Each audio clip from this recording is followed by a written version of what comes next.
Hi, I'm Trish Robbins at the San Francisco Civic Auditorium. I'm here for the 1983 Bay Area Music Awards. The Bammies, as they're affectionately called, besides being the rock and roll party of the year, is one in a million. It's a beauty. And it's actually a benefit for the Bay Area Music Archive, a huge collection of books, periodicals, records, and tapes. Now in its 7th year, the archive has finally settled into its permanent home, and soon the materials there will be available to all interested researchers.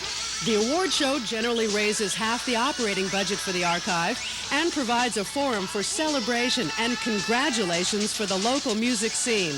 Many of the Bay Area's brightest stars will participate tonight as hosts, entertainers, and nominees, like the Tubes shown here, whose national hit, She's a Beauty, is nominated for Best Song of the Year. The main event runs a solid 3.5 hours and is followed by another party and jam session. But there was also a champagne reception that got started a bit earlier. I'm at the pre-party of the year party where the Bay Area's large coterie of musicians and artists are gathering. Because of the special quality of the Bay Area itself, an event like the Bammies is possible. Huge names like Huey Lewis and the News, the Tubes, Journey, Marty Balin, Greg Kihn, Grateful Dead, Jefferson Starship, Eddie Money, and lots more all call this place home. I asked Fee Waybill of the Tubes about the Bay Area Music Awards. Other than Los Angeles, and which is the awards banquet for the entire industry, this is the only other town in the United States that has its own little awards show, especially for its own artists. And I think, I'm very proud of the Bay Area's music scene. We have just loads of music coming out of the Bay Area. And what is so special about this area? I think it's just the alternative.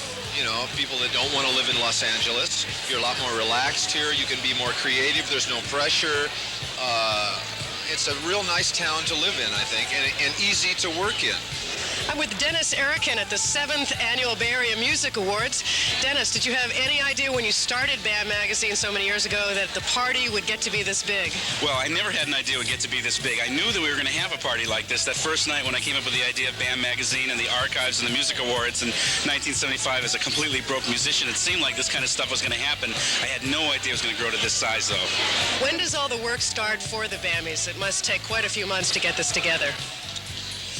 Yes, we put on what amounts to a tour or a Broadway show, and we only get to do it for one night. We start in September, and we work all the way through to March 2nd. We start in September booking the hall and getting all that prepared, and around Christmas we start booking the bands, or at least finding out which bands will play for us.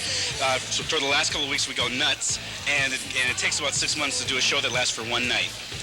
We're going to have some surprise acts here tonight, aren't we? Yes, there'll be a couple of surprises up there that I'm really tickled about and are going to be a gas, and I think the audience is going to like it too. Some of the surprises were legendary bluesman John Lee Hooker, modern music rising stars Translator, country and western star Lacey J. Dalton, also Robin Williams, George Thorogood, Graham Nash, Huey Lewis and the News, Greg Kihn, and this old friend of the Bammies, a former director and winner, Marty Balin. Even though we know it's a bit more complicated, listen to what this old pro had to say about performing at a show like this. Your songs are either done with your own band or with the orchestra, and they have a couple of rehearsals with the orchestra if you do it with them. If not, you just come on with your band, have a sound check, and do one number. No big problem. I'm with Joel Sylvan at the Bay Area Music Awards pre-party. Joel, of course, is the pop music critic for The Chronicle here in San Francisco. You've been watching these Bammies grow. Can you believe it's gotten to be this big? Obviously, the band has brought us the archive and the Bammies, and the archive is going to be its lasting contribution. It's a really beautiful collection of records and tapes and books. I've seen it. You should go look it up yourself sometime. And the Bammies, God, like you said, it's been an institution. It's an opportunity for all of us in the music scene to get together and, shoot the breeze one night a year. It's a good thing. What do you think it is about the Bay Area that makes it possible for a music scene this large to survive and grow? Well, Robin Williams says this is a human game preserve, Trish. Bammies Night is a sold-out event, and that means 8,600 fans with rock and roll on their minds. Everybody will be going to the Kabuki nightclub now, where Mickey Thomas's band Little Gadget and the Soulful Twilights will be playing. The pressure finally off, audience members and participants alike will be heading over there to unwind, do some dancing, and more socializing.